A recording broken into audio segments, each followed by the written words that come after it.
Hello दोस्तों, मेरा नाम है रजत जायसवाल और आप देख रहे हैं नो विथ एमजे चैनल। बहुत बहुत स्वागत है दोस्तों हमारे चैनल पर, जहां पर हम लोग एनसीईआरटी के बुक्स को कवर करते हैं। तो इस समय दोस्तों हमारा ज्योग्राफी का सेशन चल रहा है और पीछे मैंने क्लास चैप्टर नंबर 1 और 2 क्लास 7th के अपलोड कर दिए हैं, आप जाकर देख सकते हैं। और आज हमारा क्लास 7th ज्योग्राफी का चैप्टर नंबर 3 है, जहाँ पे हम लोग जानेंगे कि हमारी बदलती पृथ्वी, यानी हमारी पृथ्वी किस प्रकार बदलती है। ठीक है, तो देखिए यहाँ पे शुरू किया हुआ है। सबसे पहले दोस्तों कि मैं एक बात बोलना चाहूँगा आपको कि एनसीईआरटी बुक्स को कवर करना मेरे लिए एक बहुत ही आवश्यक कार्य इसलिए भी है कि लोगों के लिए मन में डालना ये बात ज़रूरी है कि कुछ भी वो पढ़ें तो वो एनसीईआरटी से स्टार्ट करें, क्योंकि एनसीईआरटी आपकी बेसिक कॉन्सेप्ट को मजबूत करता है। मैं बार बार ये इस बात को दोहराता हूँ क्योंकि मैंने इसको स्वयं देखा है। इसलिए दोस्तों आप भी इसे ज़रूर अपनाएं और किसी भी बुक्स का एनसीईआरटी कवर कीजिए आप और उससे पढ़िए। क्लास 6 से 12 तक पूरा अगर आप पढ़ लेते हैं तो आपको बहुत सारी नॉलेज जो ऐसी हैं जो आपको बाहर से तो नहीं मिलेगी, लेकिन आपके दिमाग में बहुत ही ज़्यादा बैठ जाएंगी, जो लंबे समय तक आपको काम देंगी। तो दोस्तों एक बार फिर से मैं ये निवेदन करूँगा कि आप लोग एनसीईआरटी जरूर पढ़ें। चलिए आइए देखते हैं आज चैप्टर नंबर 3, हमारी बदलती पृथ्वी क्या कह रहा है।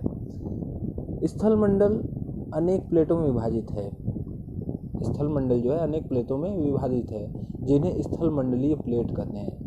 ये आपने अब जैसा कि ये बोल रहा है कि स्थल मंडल अनेक प्लेट में, अब अनेक प्लेट में विभाजित से तात्पर्य यहाँ पे है दोस्तों कि जैसे पिछले चैप्टर हमने पढ़ा था कि भूपर्पटी था, फिर मेंटल था, फिर कोर्ड था। तो वही बताने की कोशिश कर रहा है कि अनेक प्लेटों में ये विभाजित है। आपको यह जानकर आश्चर्य होगा कि ये प्लेट हमेशा धीमी गति से चारों तरफ घूमती रहती हैं, प्रत्येक वर्ष कुछ मिलीमीटर के लगभग। अब दोस्तों यहाँ बात कर रहा है कि जो प्लेटें हैं वो हमेशा धीमी गति से चलती रहती हैं, इसीलिए दोस्तों भूकंप इन्हीं के माध्यम से आते हैं। तो क्योंकि ये धीमी गति से एक जगह से दूसरी जगह गतिशील रहते हैं, तो वही बता रहा है कि घूमती रहती हैं प्रत्येक वर्ष में केवल कुछ मिलीमीटर के लगभग, यानी एक साल में बहुत ज़्यादा नहीं लेकिन कुछ मिलीमीटर तक ये गतिमान रहते हैं। फिर बोल रहा है पृथ्वी के अंदर पिघले हुए मैग्मा में होने वाली गति के कारण ऐसा होता है। अब जो दोस्तों पृथ्वी के अंदर जो मैग्मा भरा हुआ है, जो लावा है, वो क्या होता है, वो बाहर निकलने के लिए जगह बनाता है। तो वो जब जगह बनाएगा तो आप देखोगे कि उसकी जब जगह बनाएगा तो उसको वो क्या करता है, प्लेटों को भी अपने रास्ते से हटाने के लिए जब वो हटाएगा तो प्लेट ऑलरेडी गतिमान हो जाएंगे। तो वो यहाँ पे बताने की कोशिश कर रहा है। फिर बोल रहा है पृथ्वी के अंदर पिघला हुआ मैग्मा एक वृत्तीय रूप में घूमता रहता है। वृत्तीय रूप में दोस्तों ऐसे ऐसे ऐसे ऐसे वृत्त का आकार लिए लिए घूमता रहता है, और जहाँ भी जाता है, यहाँ मान लीजिए ठोस परत है कोई तो यहाँ पे आएगा, फिर ऐसे ऐसे ऐसे ऐसे इधर की तरफ आएगा। अगर इधर थोड़ा सा भी जगह उसको मिल जाएगा तो यहाँ पे प्लेटें जो रहेंगी इसको इसी में से जगह बनाने लगा तो ऑटोमेटिक ये वाला प्लेट साइड होने लगेगा। तो वही है जैसा कि क्रियाकलाप में दिखाया गया। अब क्रियाकलाप में क्या दिखाया गया है आइए देखें। ये बोल रहा है कि आप जानते हैं, एक रंगीन कागज की छोटी सी गोली लीजिए और इसे जल के आधे भरे बीकर में रख दीजिए। बीकर को तिपाई पर रखकर गर्म करें। जल गर्म होने पर आप देखेंगे कि गर्म जल की परतों के साथ कागज की गोली भी ऊपर उठती है और ठंडे पानी की परतों के साथ यह गोली नीचे बैठती है। पृथ्वी के अंदर स्थित पिघला हुआ मैग्मा भी इसी प्रकार है। अब दोस्तों यहाँ बात कर रहा है कि आप बीकर ले लो, बीकर के ऊपर वो कागज़ की गोली जब डालोगे तो जाहिर सी बात है कि कागज़ क्या होगा, गीला होकर नीचे चला जाएगा। लेकिन होता क्या है कि जब आप गर्म करते तो ये क्या करता है, ऊपर की तरफ तैरता रहता है। तो वही प्लेटों के बारे में बताया कि जो अंदर का मैग्मा जो रहता है वो हमेशा इधर उधर गति करता रहता है, तो उसके माध्यम से जो है प्लेट भी गति करती रहती है। फिर बोल रहा है, क्या बोल रहा है, प्लेट की इस गति के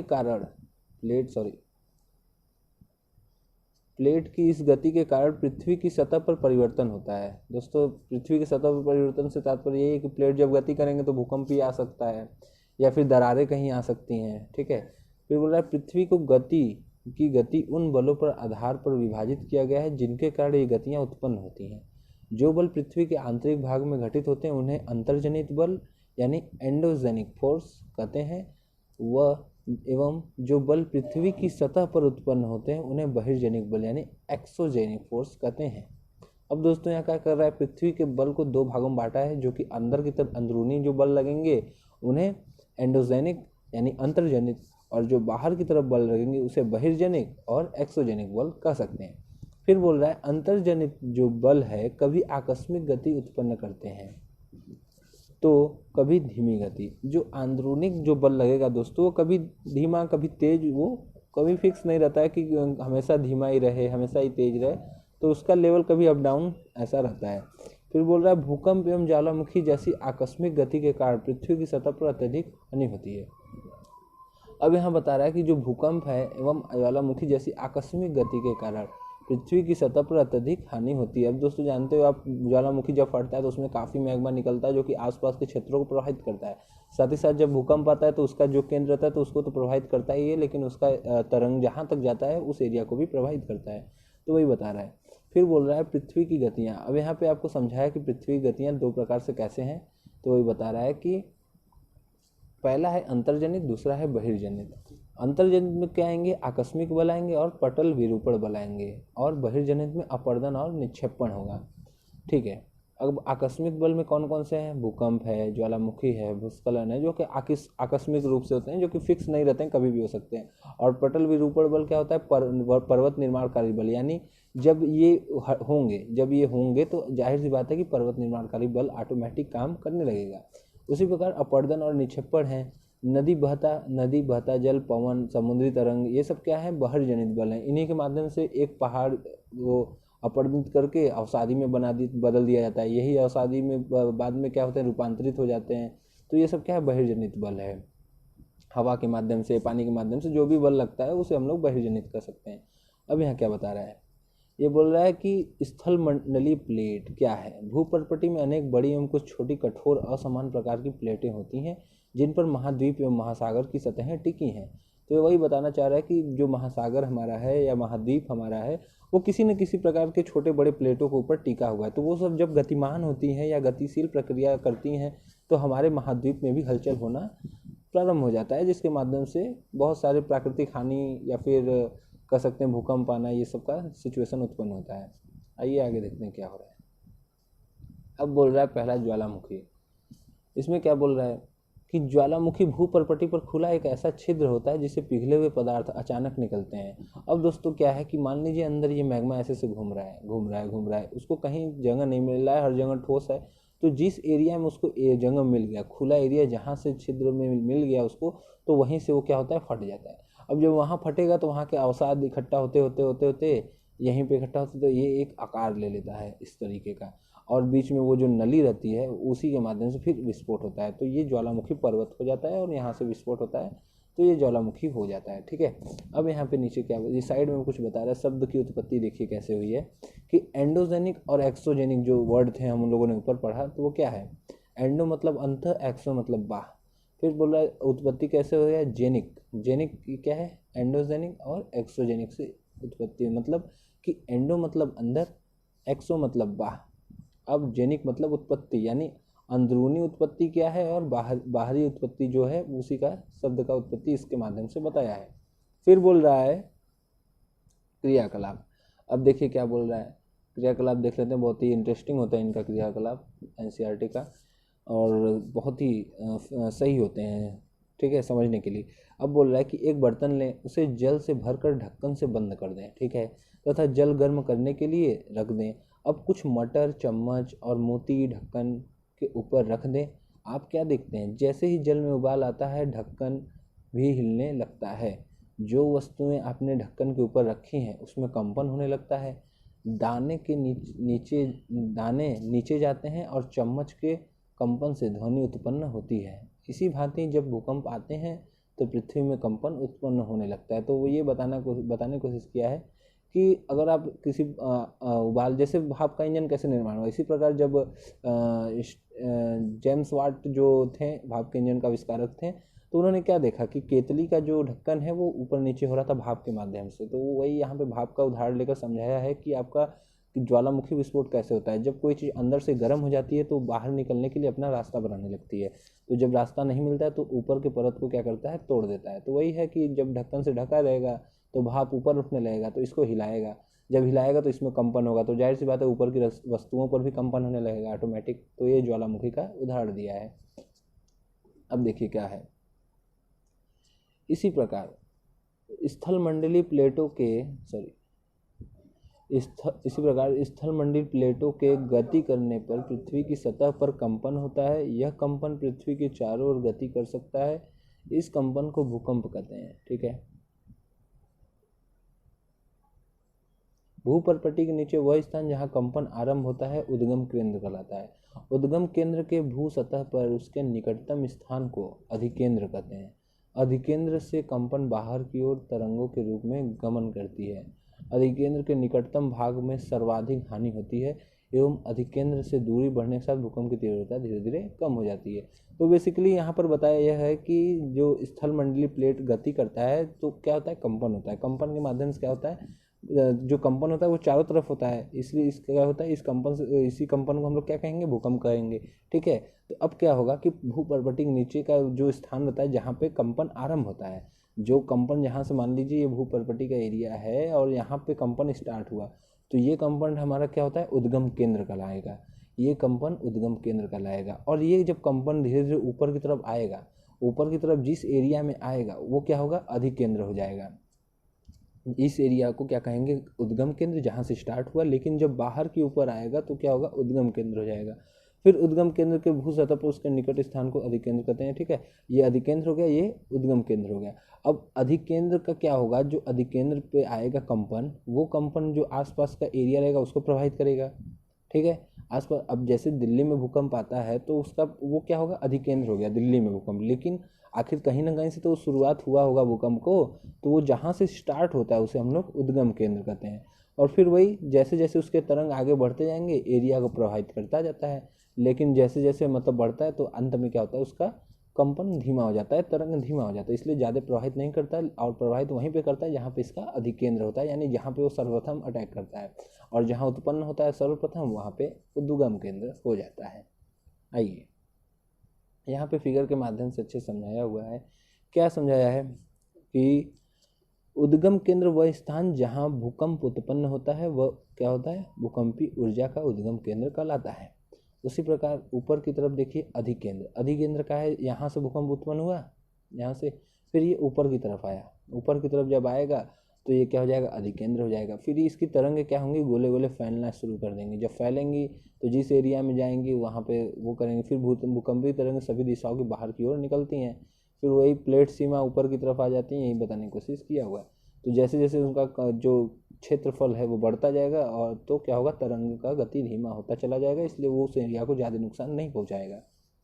अब यहाँ पे क्या बोल रहा है कि आप जानते हैं, यहाँ से देखिए कुछ क्वेश्चन आपको जानने को मिलेंगे कि बोल रहा है कि, एक मिनट इसको सही हो जाने दीजिए, सही हो जाओ भैया, ओ भैया सही हो जाओ, थोड़ा सा इश्यू चल रहा है क्या, ये ऐसा है, ये है, अरे यार चलिए फिर भी आप इसमें मैनेज करिए, थोड़ा सा सही नहीं हो पा रहा है। तो भूकंपी तरंगे 3 प्रकार की होती हैं, पी तरंगे, एस तरंगे, एल तरंगे। ठीक है, तो पी तरंगे क्या होता है, अनुदैर्घ्य तरंगे होते हैं, फिजिक्स में आप लोगों ने पढ़ा होगा। अनुदैर्घ्य तरंगे जो कहीं भी गतिमान होते हैं, और अनुप्रस्थ क्या होती हैं, सिर्फ द्रव्य में गतिमान होते हैं और उसके बाहर नहीं आते हैं। फिर एल तरंगे अथवा पृष्ठीय तरंगे, वह तरंगे, अच्छा ठीक हो गया। अब देखो दोस्तों, पी तरंगे अथवा अनुदैर्घ्य तरंगे, अनुदैर्घ्य आपने फिजिक्स में पढ़ा होगा, जो कि कहीं भी चलायमान होते हैं। जैसे अगर आप किसी रूम में आप बैठे हो और रूम बंद है, लेकिन फिर भी जब आप बात करते हो तो रूम के बाहर आवाज़ जाती है, तो क्या हो गया, अनुदैर्घ्य तरंग हो गया। ठीक है, जो कहीं भी आर पार जा सकता है, उसके लिए कोई भी बाधा कुछ नहीं है। और उसके बाद क्या होता है, एस तरंग यानी अनुप्रस्थ। अनुप्रस्थ क्या है कि अगर आप मान लो पानी हो, पानी में अगर आप बोलते तो आपका पानी में आवाज़ बाहर की तरफ नहीं जाता है, वहीं पर रह जाता है, तो वही क्या हो गया, अनुप्रस्थ तरंग। उसमें क्या होता है, वो रहता है, फिक्सेशन रहता है। उसके बाद एल तरंगे जो हैं, एल तरंगे यहाँ पे लैंड से प्रभावित कर रहा है, तो लैंड से मतलब कि जो सतह पर जो चलती हैं वो एल तरंगे कहलाती हैं। तो ये तरंगे भूकंप का तरंग बताया है। अनुदैर्घ्य तरंग जो होता है वो कहीं भी चल सकता है, यानी अगर किसी केंद्र से उद्गम हुआ, मान लीजिए ये भूपर्पटी है, यहाँ से उद्गम हुआ, तो रास्ते में उसे बहुत सारे पत्थर या मैग्मा वगैरह मिलेंगे, तो ये क्या करेगा, उन सबको काटते हुए ऊपर की तरफ आएगा, ऊपर की तरफ आएगा तो क्या करेगा, अटैक करेगा, कहीं भी आ गया, ठीक है। और उसी प्रकार जो अनुप्रस्थ तरंगे होते हैं, मान लीजिए यहाँ से निकले, उसको रास्ते में मैग्मा मिल गया। अब मैग्मा चूंकि लिक्विड फॉर्म में होता है तो क्या करेगा, वहीं पे लड़के वापस चला जाएगा, रुक जाएगा, तो ये क्या हो जाएगा, अनुप्रस्थ तरंग। और जो भूकंप का जो केंद्र जहाँ से उद्गम होता है वो अगर सतह पर आ गया तो उसे हम लोग एल तरंग का नाम दे देते हैं। अब इसी को आगे देखिए किस प्रकार डिस्क्राइब किया है, देखते हैं, ठीक है। आइए, यहाँ बता रहा है गुजरात में भूकंप द्वारा विनाश कैसे हुआ था, ठीक है। काफ़ी खतरनाक वो भूकंप था। और मेरे हिसाब से आप लोग के जानने में 2015 और 14 के नियर अबाउट भी एक भूकंप आया था, जो कि नेपाल से होते हुए पूरा काफ़ी लोगों को प्रभावित किया था, नेपाल में भी आया था। तो चलिए देखते हैं। यद्यपि भूकंप की भविष्यवाणी संभव नहीं, लेकिन यदि हम पहले से तैयार हों तो इसके प्रभाव को निश्चित रूप से कम किया जा सकता है। स्थानीय लोग कुछ सामान्य तरीकों से भूकंप की संभावना का अनुमान लगाते हैं, जैसे जानवरों के व्यवहार का अध्ययन, तालाब में मछलियों की उत्तेजना, सांपों का धरातल पर आना। ये सब क्या है, भूकंप के आने का संभावना के पहले ये सब हरकत होता है, ठीक है। क्योंकि दोस्तों अभी जैसे चक्रवात वगैरह आता है तो हम लोग पता कर लेते हैं कि हाँ चक्रवात आ रहा है, तो उस एरिया को खाली करवा देते हैं, या फिर कुछ भी आता है जैसे उल्का पिंड भी आने वाला रहता है तो हम लोग को पता चल जाए। लेकिन भूकंप ही एक ऐसा चीज़ है जो कि वो कब आएगा, कब कैसे, मतलब ऊपर तक आएगा कि नीचे ही रह जाएगा, हम लोग को कभी भी इसका कंठस्थ नहीं हो पाता है, ठीक है। यही रीज़न है कि दोस्तों कि अभी तक 12 किलोमीटर तक ही अभी हम लोग जा पाए हैं, इसलिए हम लोग इसके बारे में ज़्यादा नहीं जानते हैं, पृथ्वी के बारे में। जबकि हम लोग स्पेस के बारे में इतना जान गए हैं कि उल्का पिंड वगैरह भी अगर हम लोग की तरफ आता है तो हम लोग को पता चल जाता है। फिर क्या कर रहा है, भूकंप एक वस्तु स्थिति अध्ययन। अब यहाँ पे देखिए किसके बारे में बता रहा है कि 26 जनवरी 2001 को, ये डेट आप लोग को याद रखना होगा दोस्तों, क्योंकि ऐसे क्वेश्चन बन जाते हैं, ठीक है। अब बोल रहा है 26 जनवरी 2001 को भुज शहर में रिक्टर स्केल पर 6.9 की तीव्रता वाला भीषण भूकंप, ठीक है। इसमें क्या होता है, स्कूल सर्वाधिक प्रभावित हुआ था। स्कूलों की इमारतें गिरने से कम 971 छात्रों एवं 31 शिक्षकों की मौत की आशंका है, मतलब हुई थी उस टाइम पे। फिर बोल रहा है भुज में निराशाजनक राहत, यानी भूकंप के तीन दिन बाद भी हर व्यक्ति तक भोजन, कंबल, दवाएं आदि न पहुंच पाने के कारण हालत चिंताजनक हो गया था। सोच लीजिए दोस्तों, 3 दिन बाद तक कि वहाँ पर मतलब इस प्रकार भूकंप आया कि सब जगह मलबा ही मलबा, लोगों को वहाँ तक पहुँचने में कितना दिक्कत हुआ होगा उस टाइम पे। फिर बोल रहा है भुज की तबाही, फोन लाइनें, जल पाइप लाइनें, विद्युत स्टेशन संचालन सभी अवरोधित हो गए थे उस टाइम में। फिर यहाँ पे क्या आ रहा है, 5वां, शहर में आग, चारकोल एवं अंगीठियों के पलटने का अनेक स्थानों पर आग लग गया था। भूकंप प्रभावित क्षेत्र में आपातकाल की घोषणा हो गई थी, राष्ट्रपति ने आपातकाल स्थिति की घोषणा कर दी। फिर मुख्यमंत्री की केंद्र से अपील हुआ कि गुजरात सरकार ने संकट का सामना करने के लिए केंद्र से वित्तीय सहायता मांगी है। तो 2001 का बात है, और उस टाइम का भूकंप वो काफ़ी खतरनाक था। तो अब यहाँ पे क्या बोल रहा है कि क्या आप जानते हैं कि भूकंप का मापन एक यंत्र से किया जाता है जिसे भूकंप लेखी कहते हैं, भूकंप की तीव्रता रिक्टर स्केल पर मापी जाती है, जो कि रिक्टर क्या है, किसी साइंटिस्ट का नाम था रिक्टर जॉन या रिक्टर वेन करके, उन्होंने ही इसका आविष्कार किया था, तो इसलिए इसके नाम पर पड़ गया। रिक्टर स्केल पर मापी जाती है। जिस भूकंप की तीव्रता 2.0 अथवा उससे कम होती है उसका प्रभाव नहीं के बराबर होता है। फिर क्या कह रहा है, जिस भूकंप की तीव्रता 5.0 होती है वह वस्तुओं के गिरने से क्षति पहुंचा सकता है। फिर कह रहा है जिस भूकंप की तीव्रता 6.0 अथवा उससे अधिक होती है वह बहुत शक्तिशाली, और जिसका तीव्रता 7 अथवा अधिक होता है तो वह सर्वाधिक शक्तिशाली समझा जाता है। तो दोस्तों यही देखिए भूकंप लेखी की मशीन है, ये बताता है रिक्टर स्केल में इसको मापा जाता है। सीजियोग्राफी जिसका नाम होता है, जो कि भूकंप मशीन का नाम होता है सीजियोग्राफी, और रिक्टर के रूप में इसे मापा जाता है, ठीक है। ठीक है, अब तो आपने समझ गया कि 0.2 तक रहेगा तो नॉर्मल रहेगा, 0.5 तक रहेगा तो वस्तुओं को गिराने का क्षमता रहेगा उतना कि अगर आप टेबल पे कुछ रखो तो वो गिर जाएगा, और 0.6 पे रहेगा तो काफ़ी खतरनाक होगा, और लास्ट वाला 7 पे रहेगा तो बहुत ही खतरनाक कि बिल्डिंग वगैरह गिरा सकता है उसमें। फिर क्या कर रहा है, क्रियाकलाप, कि यदि स्कूल समय के बीच में अचानक भूकंप आ जाए तो आप अपनी सुरक्षा के लिए क्या करेंगे, तो आप कल्पना कर सकते हैं, ठीक है। आइए देखते हैं फिर क्या बोल रहा है। भूकंप से बचाव की तैयारी के लिए क्या क्या करें। देखिए भूकंप के दौरान कहाँ आश्रय लें। सुरक्षित स्थान, रसोई के काउंटर या मेज के नीचे, दीवार के अंदरूनी कोने, इनसे दूर रहें। किससे, आग वाले स्थान, चिमनी के आसपास तथा टूट सकने वाले खिड़कियों, दर्पण एवं तस्वीर फ्रेम से दूर रहना होगा आपको। फिर बोल रहा है पहले से तैयार रहें, अपने दोस्तों एवं पारिवारिक सदस्यों के बीच जागरूकता फैलाएं एवं आपदा का सामना विश्वास से करें। ठीक है दोस्तों, तो ये बता रहा है, छोटे बच्चों के लिए है वैसे ये तो, आप लेकिन आप भी ध्यान में रखना इस बात को। ठीक है, ये देखते हैं आगे क्या होता है। मुख्य स्थलाकृतियाँ क्या है। अक्षय एवं अपर्दन नामक दो प्रक्रमों द्वारा दृश्य भूमि लगातार विघटित होती रहती है। पृथ्वी की सतह पर शैल टूटने से अक्षय की क्रिया होती है। भूदृश्य पर जल, पवन, हिम जैसे विभिन्न घटकों के द्वारा होने वाले क्षय को अपर्दन कहते हैं। अब दोस्तों यहाँ बता रहे हैं अक्षय और अपर्दन, वो क्या है, ये लोग क्या करते हैं कि लगातार जो अपना भूमि है उनको क्या करते हैं, काटते रहते हैं। अक्षय और अपर्दन ये दोनों माध्यम से क्या होता है कि किसी भी आकृति को काटना, उनको तोड़ना या उनको बहा कर ले जाना, ये सब किसके अंतर्गत आता है, अपर्दन और अक्षय के अंदर। तो वही बोल रहा है कि पृथ्वी की सतह पर शैलों को टूटने से अक्षय की क्रिया होती है। अब जो शैल है यहाँ पे बना हुआ, अब ये शैल कटेगा, कट के टूट के जाएगा तो क्या होगा, अपर्दन हो जाएगा।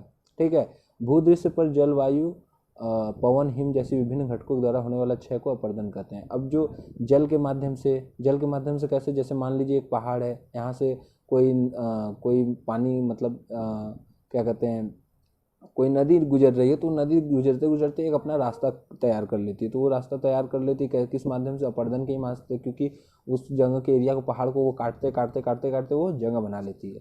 वायु के माध्यम से, वायु की तेज गति, जैसे कि आप रेगिस्तान में देखते हो कि एक रेत को उठाकर किसी दूसरे रेत के ऊपर ले जाता है, उसी प्रकार ये पर्वतों के साथ भी होता है कि पर्वतों को कुछ एरिया को काटते काटते वो दूसरी जगह ले जाता है। तो वही सब क्या हो जाता है, अपर्दन की क्रिया हो जाती है।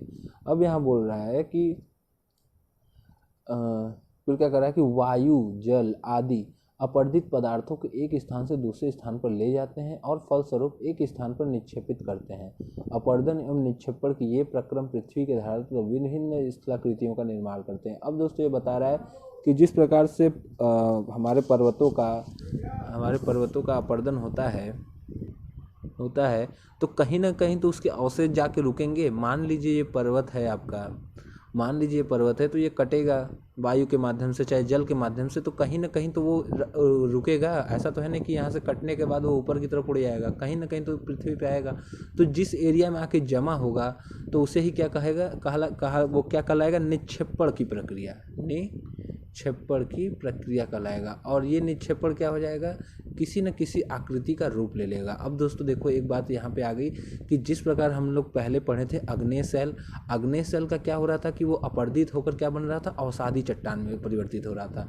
तो यही अवसादी चट्टान एक आकृति है, एक तरह से देखा जाए तो वो पहाड़ की आकृति नुमा हो चाहे पठार की आकृति नुमा हो, क्या हुआ, आकृति ही हुआ। लेकिन किसके माध्यम से बना, अपर्दन के आखिरी कार्य यानी निक्षेपण के माध्यम से जो आकृति तैयार हुई वो क्या हो गया, अपर्दन और निक्षेपण प्रक्रिया हो गया। वही बता रहा है कि इनके विभिन्न धरा, देखिए ये प्रक्रम पृथ्वी के धरातल पर विभिन्न स्थलाकृतियों का निर्माण करते हैं। ठीक है दोस्तों, चलिए आगे देखते हैं। अब बोला नदी के कार्य, नदी के कौन से कार्य हो सकते हैं, यहाँ पर जानिए कि नदी के जल से दृश्य भूमि का अपर्दन होता है। दृश्य भूमि, जब नदी किसी खड़े ढाल वाले स्थान से अत्यधिक कठोर शैल या खड़े ढाल वाली घाटी में गिरती है तो यह जलप्रपात बनाती है। अब यहाँ बताने की कोशिश किया जा रहा है कि जो नदी है वो नदी किसी भी खड़े ढाल वाले स्थान से गिरेगा या फिर कठोर पत्थरों पर से गिरेगा तो वो क्या करेगा, जिस एरिया में गिरेगा वहाँ पे क्या होगा, इसका जलप्रपात यानी झरना, एक तरह से कह सकते हैं आप लोग के बोलचाल भाषा में झरना का निर्माण करेगा। तो वही हो जाता है किसी न किसी घाटी में। यहाँ पर देखिए बताया कि कठोर शैल है, जल की शक्ति द्वारा काटे हुए मृदु शैल यहाँ पे काटते काटते क्या हुआ, इसका निर्माण कर दिया। ठीक है, अब एक तरह से आप ऐसे भी समझ सकते हो, देखो ऐसे मान लो ये पर्वत है, अरे मतलब ये रास्ता है गया है, ये कोई भू परपटी गई है। अब यहाँ से पानी का तेज रफ्तार आ रहा है, लेकिन ये थोड़ा ढलान टाइप का, कुछ ऐसा ढलान है, तो क्या होगा कि कुछ पानी का रफ्तार इतना तेज है कि ये एरिया को काटते काटते कुछ ऐसा इतना गड्ढा कर देगा, यानी कुछ ये ऐसा हो जाएगा। अब क्या होगा कि पानी की रफ्तार और तेज गिरते गिरते क्या हो जाएगी, जलप्रपात का निर्माण कर देगी। तो ये किसके माध्यम से हो रहा है, अपर्दन के माध्यम से हो रहा है, जाहिर सी बात है। फिर कह रहा है कि जब मैदानी क्षेत्र में प्रवेश करती है, क्या हुआ, ठीक है इधर खत्म हो गया।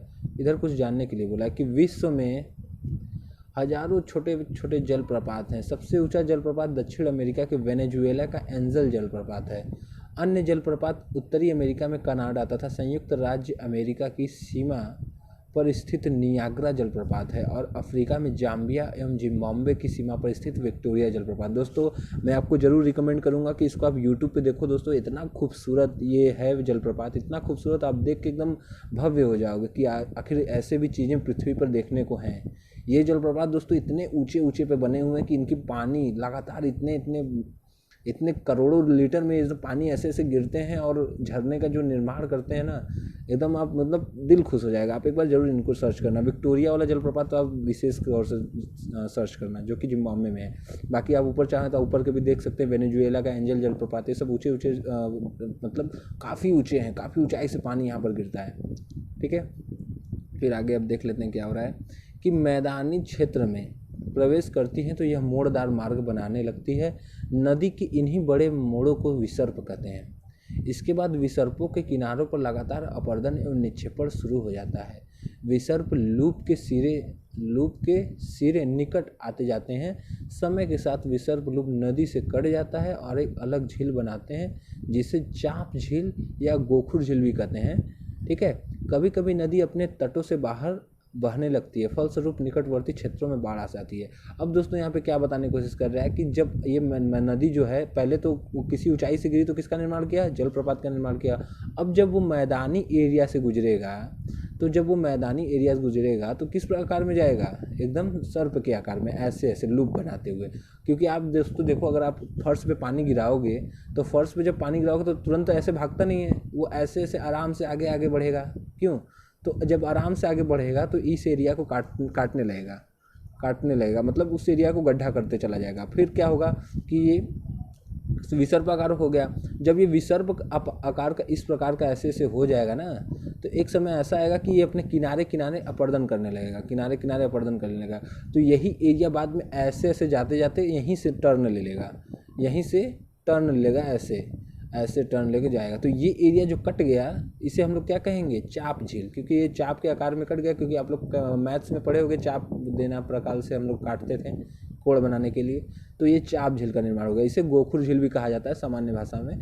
तो ये इसका निर्माण हो गया। यहाँ पर बताया हुआ है देखिए कि बाढ़ का मैदान पहले, अच्छा उसके बाद जब पानी का स्तर बढ़ जाता है, तो क्या होता है कि पानी जो रहता है वो अपने विसर्प आकार से तो चलते रहते हैं उसमें, लेकिन जब पानी का मात्रा जब बढ़ता है तो क्या करते हैं, बाहरी क्षेत्र में भी पानी आने लगता है। तो बाहरी क्षेत्र में पानी आना ही क्या कहलाता है, बाढ़ कहलाता है। इससे समतल उपजाऊ बाढ़कृत मैदान का निर्माण होता है। नदी के उत्थित तटों को तटबंधन कहते हैं। उठे हुए तट को क्या कहेंगे, तटबंध कहते हैं। और समुद्र तक पहुँचते पहुँचते नदी का प्रवाह धीमा हो जाता है और तथा नदी अनेक धाराओं में विभाजित हो जाती है, जिनको वितरिका कहा जाता है। अब देखो दोस्तों, यहाँ पे यही पहले इसको आप समझ लो क्या हो रहा है। यहाँ पे ये हो रहा है कि पहले मैदान में आया, बाढ़ के मैदान मतलब नॉर्मल मैदान में आया तो किस प्रकार हुआ, एकदम विसर्प आकार में हो गया। यहाँ पे ऐसे ऐसे चला, फिर क्या हुआ, जब ऐसे चलता तो गति तेज हुई पानी की, तो यहाँ पे अपरदित करते करते ये एरिया काट दिया। जब काट दिया तो ये एरिया अलग हो गया, तो यहीं से चलने लगा। तो क्या हो गया, चाप झील का निर्माण कर दिया, लेकिन ये विसर्प है। अब क्या होगा कि पानी का मात्रा जब बढ़ेगा तो क्या करेगा, ये तटबंध है, पानी का मात्रा बढ़ेगा तो ये ऊपर आने लगेगा, तो इस एरिया में बाढ़ की संभावना बढ़ जाएगी। ठीक है, अब बाढ़ की संभावना बढ़ेगी तो यहीं पे क्या हो जाएगा, बाढ़ आ जाएगा। अब अंत में क्या होता है, यही पानी नदी का जाते जाते समुद्र से मिल जाता है। जैसे कि आप जानते हो कि गंगा माता कहाँ जाकर मिलती है, बंगाल की खाड़ी में गिर जाती हैं, तो क्या है, समुद्र। लेकिन गिरने से पहले क्या होता है कि वो लोग क्या करते हैं, ऐसे ऐसे अनेक भागों में विभाजित हो जाता है वही नदी। इस प्रकार जब इस प्रकार विभाजित हो जाएगा तो उसे क्या कहेंगे हम लोग, अनेक धाराओं में विभाजित होगा तो क्या होगा, वितरिका कहलाएगा। ये देखिए यहाँ पे कैसे किस प्रकार मुख्य नदी कैसे आते हुए अनेक भागों में फैल गई। तो यहीं पे क्या होता है, डेल्टा का निर्माण हो जाता है। ठीक है, तो ये बता रहा है कि जिनको वितरिका कहा जाता है, यहाँ नदी इतनी धीमी हो जाती है कि ये अपने साथ लाए मलबे का निक्षेपण करने लगती है। प्रत्येक वितरिका अपने मुहाने का निर्माण करती है। सभी मुहानों के अवसादों के संग्रह से डेल्टा का निर्माण होता है। अब देख लीजिए दोस्तों, जैसा कि मैंने आपको बताया कि ये मुख्य नदी है, आते आते क्या करती है, कुछ न कुछ अवसाद लेकर आएंगी। ये सब भी नदियाँ कुछ न कुछ अवसाद लाते लाते एक समय ऐसा आ जाता है कि यहीं पे क्या करती हैं, छोड़ने लगती हैं। तो छोड़ने लगेंगी तो जाहिर सी बात है यहाँ पे अवरोध उत्पन्न होगा, तो ये अपना रास्ता बदलेंगी, फिर यहाँ से ऐसे आएंगी। तो यही सब क्या कहलाएगा, जहाँ पे जाके मिलेंगे वो एरिया डेल्टा का निर्माण करेगा। और यही इनको जब बटेंगी तो उसको क्या कहा जाएगा, वितरिका कहा जाएगा। अब देखिए क्या हो रहा है, समुद्र तरंगे के कार्य। समुद्र तरंग कैसे होते हैं और उनके क्या कार्य हैं। ठीक है, देखिए अब बोल रहा है समुद्र तरंग के अपरदन एवं निक्षेपण तटीय स्थलाकृतियों से तटीय स्थला नहीं सॉरी क्या बोल रहा है, समुद्री तरंगें लगातार सैलों से टकराती रहती हैं, जिससे दरार विकसित होती है। समय के साथ साथ ये बड़ी और चौड़ी होती जाती हैं। इनको क्या कहते हैं, समुद्री गुफा कहते हैं।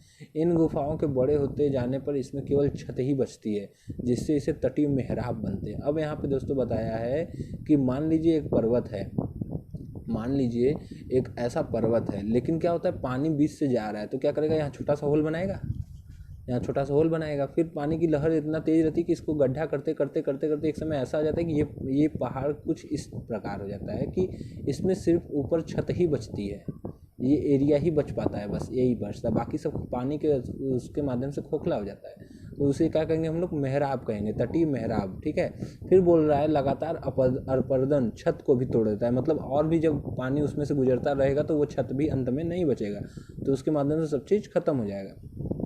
तो सब नहीं ख़त्म होगा तो क्या होगा कि इस प्रकार जो है, तो ये बचा था ये ख़त्म हो जाएगा, और बीच में ये दोनों चट्टानें खड़ी रह जाएंगी। ठीक, ये भी ख़त्म हो जाएगा, बीच में ये दोनों बच जाएंगी। तो अब ये बोल रहा है कि दीवार जैसी इन आकृतियों को, यानी जो साइड साइड में जो दीवार खड़ी बच गई, तो क्या इन आकृतियों को क्या कहते हैं, स्टैक कहते हैं। ठीक है, स्टैक कहते हैं।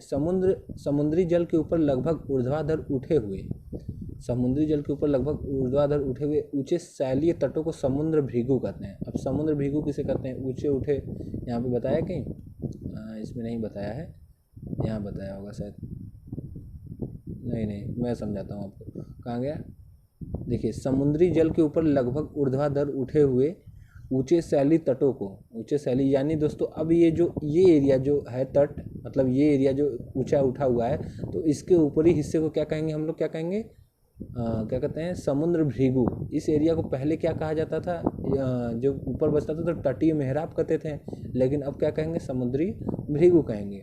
फिर कह रहा है समुद्री तरंगे किनारों पर अवसाद जमा कर समुद्री पुलिन का निर्माण करती हैं। अब यहाँ पे क्या होगा कि समुद्री पुलिन का निर्माण होगा, जैसे ये कटेगा अपर्दन होगा तो समुद्री पुलिन यानी बीचेस वगैरह होते जो हैं वहीं पे साइड में क्या करेगा, उनका वो अपर्दन करवा देगा, तो यहीं पे वो पत्थर देखने को आपको मिल जाएंगे, तो वही पुलिन का कार्य का वो निर्माण हो जाएगा।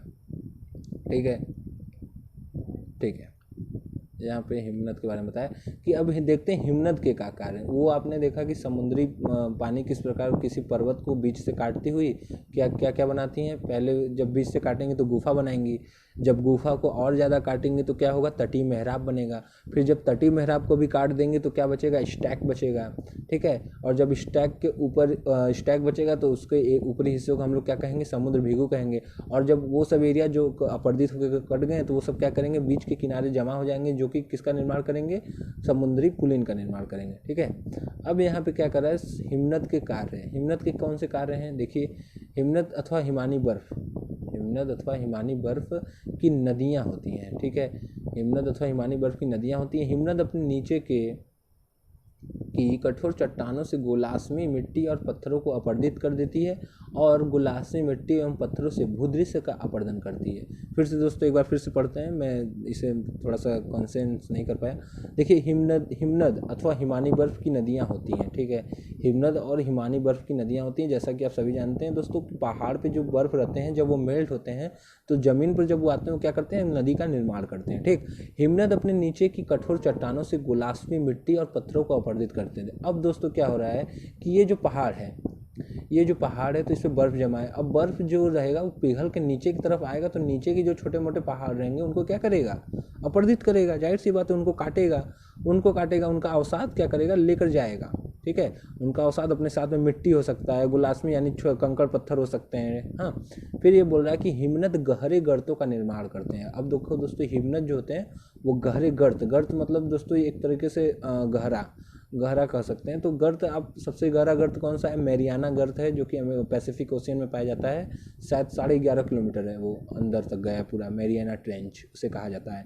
अब यहाँ बोल रहा है कि कि क्या बोल रहा था, हिमनद गहरे गर्तों का निर्माण करते हैं। पर्वतीय क्षेत्र में बर्फ पिघलने से उन गर्तों में जल भर जाता है और वे सुंदर झील बन जाते हैं। अब दोस्तों देखो, अब जैसे क्या है कि जहाँ से पानी गिर रहा है ये क्या करेगा, गड्ढा कर देगा, उस एरिया को गर्त बना देगा, यानी गड्ढा कर देगा। और वही गड्ढा जब पानी से लगातार गिरते गिरते जब भर जाएगा तो उसे हम लोग क्या कह देते हैं, झील का नाम दे देते हैं कि हाँ ये झील यहाँ पे उपस्थित है, तो उसे हम लोग क्या कहते हैं, झील कहते हैं। हिमनद के द्वारा लाए गए पत्थर जैसे छोटे बड़े सैल, रेत एवं तलछट मिट्टी निक्षेपित होते हैं।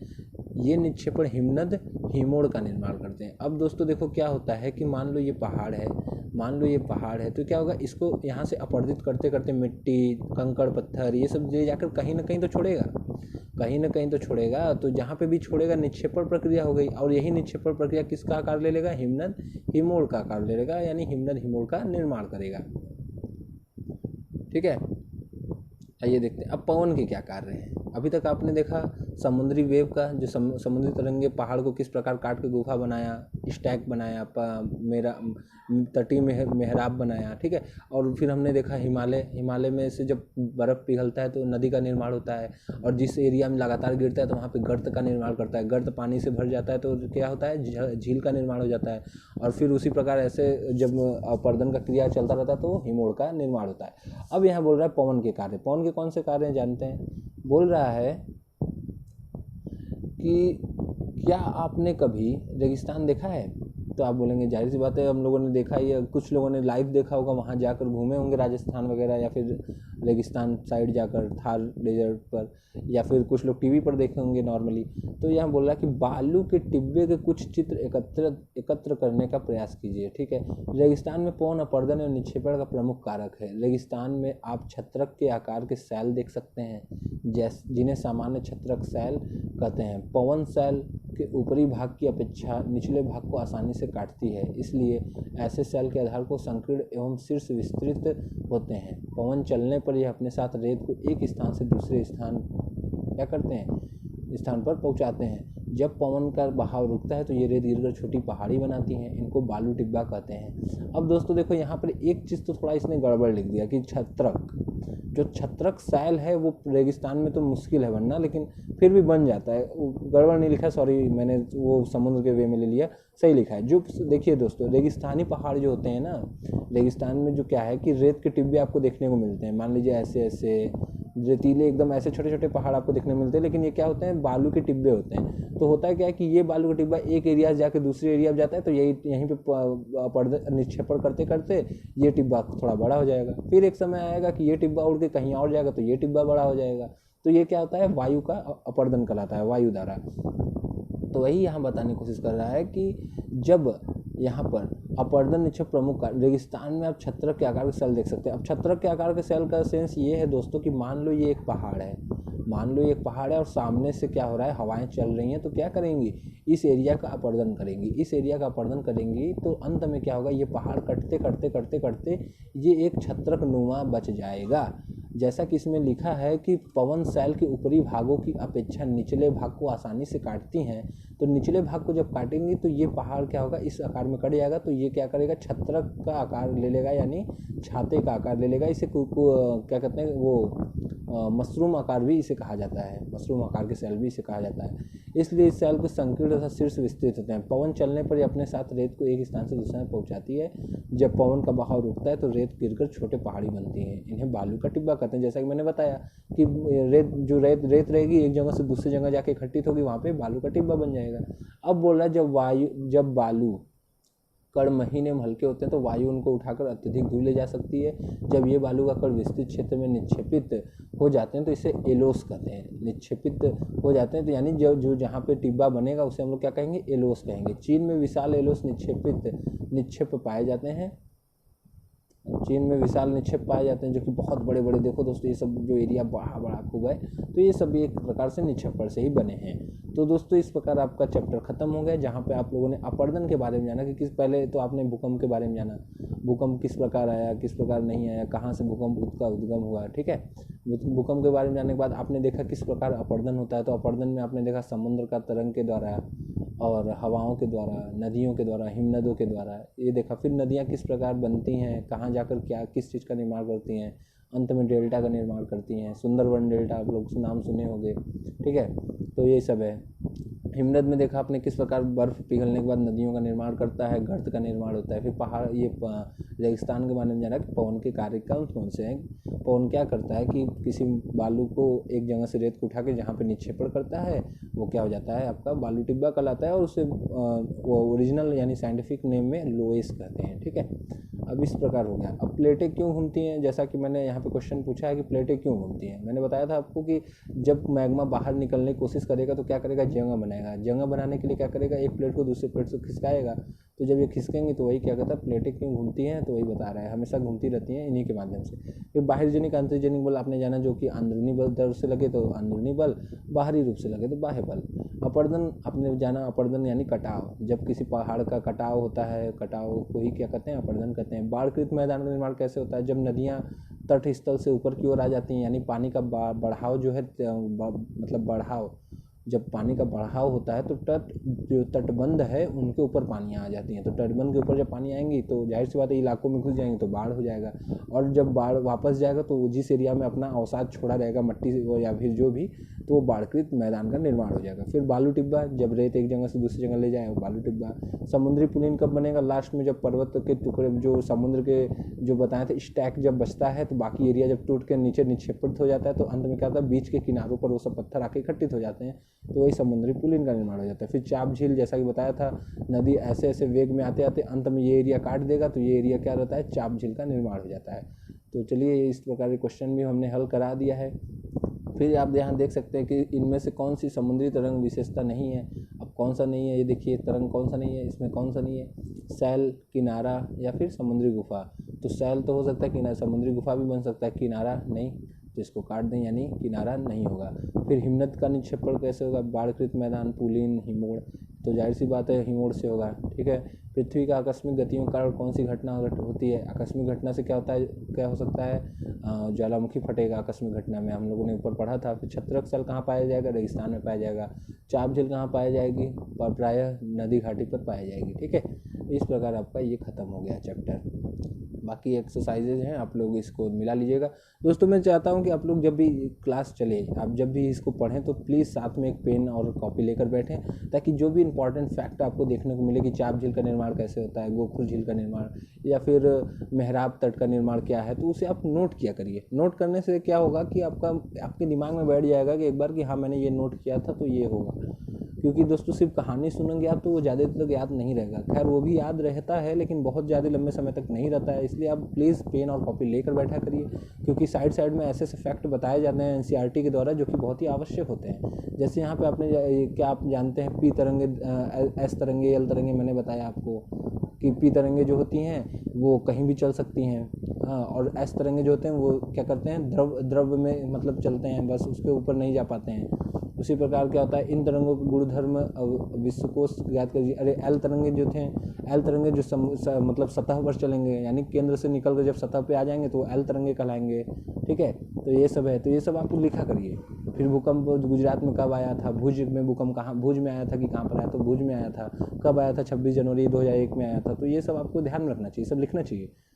वही चीज़ है, भूकंप तीव्रता कौन किस टाइम पे कितना नुकसान पहुंचाएगा, ठीक।